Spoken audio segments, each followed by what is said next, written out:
Hey guys, let's talk about the day two trend trade and what the signal is, okay? So the PTAD is going to show the one peak formation high or low. You're going to see the number one there. Sometimes you'll see zero, okay? Currently today, it's a Sunday. The markets are still closed and we're looking at Friday's data, right? So technically when I come to the market on Friday, it's already going to show me a one peak formation high, and I'm going to look, right? I'm going to look and use my eyeballs and I'm going to see that Wednesday, right? We had a high, right? We already had a high on Wednesday, right? That was the higher high. So then Thursday came, right?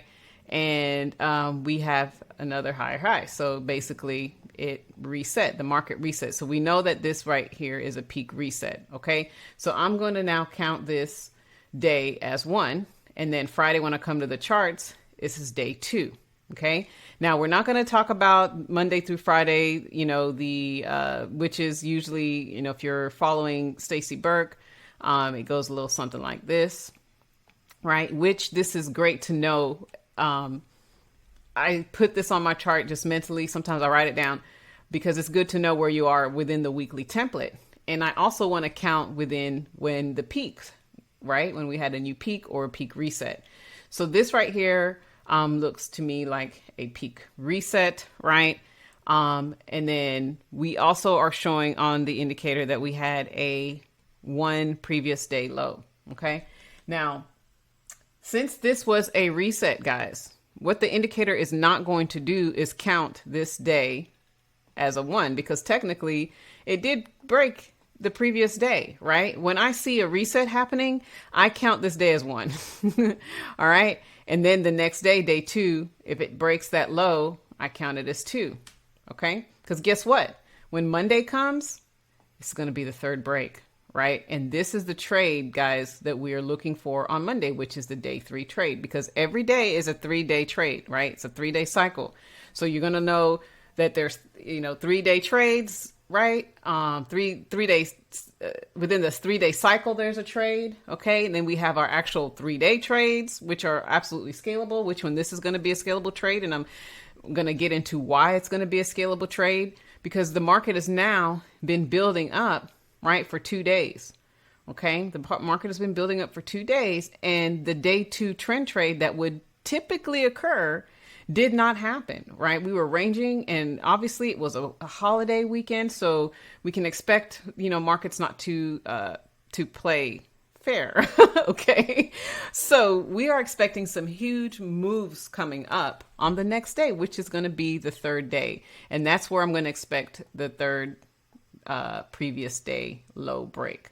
Okay. So this is your typical day two, guys, where we should expect a day two, a safety trade, you can call it. I'd like to just call it a day two trend trade.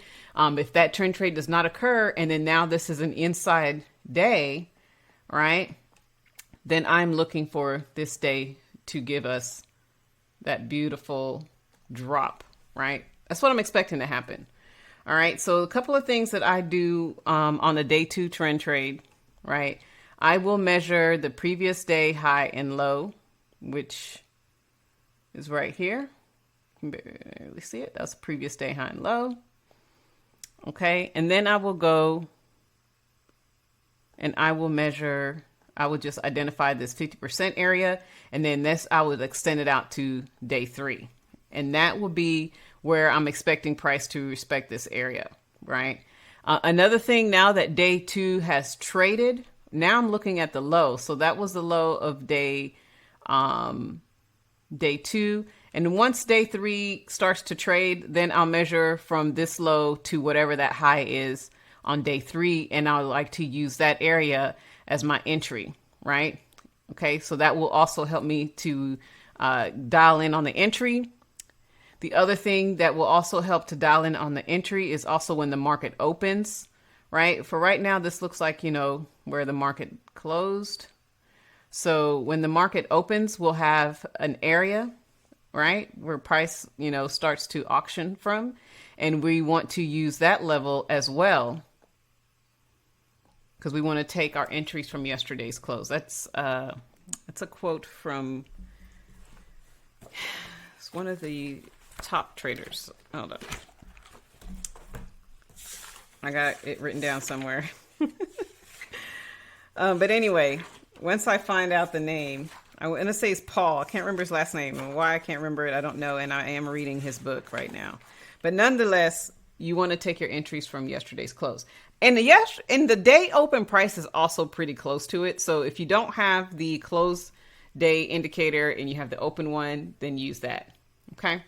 All right. So that is the day 2 trend trade, how we manage to see where we are in the cycle, and how do we execute it if it's a range day, so range bound day. Okay, now let's see if we can look at another one. This is probably going to be the same scenario, right? Where it somewhat played out, still somewhat in a range, but it did play out just a little bit. All right, let's look at oil. Oil was a beautiful day 2. So this is oil, right? It was a 1 peak formation low, right? And we confirmed that on Wednesday. So all we were looking to do here, guys, right? Again, we would have measured the previous day high and low. So right here, and we can see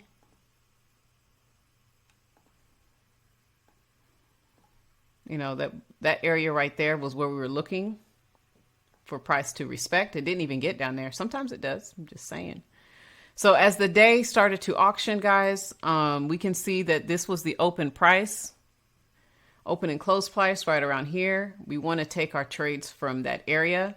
So by the time I get to the market, we have a high right here. Okay, so we can measure that high to the daily low. And that can help us get into the market. Okay. And that was it. I remember I took this trade going into London. It was a bit choppier for the London session because it was, closing out for the holiday. But nonetheless, the trade did play out as expected. Okay. And that is what we do, guys. See you in the next one.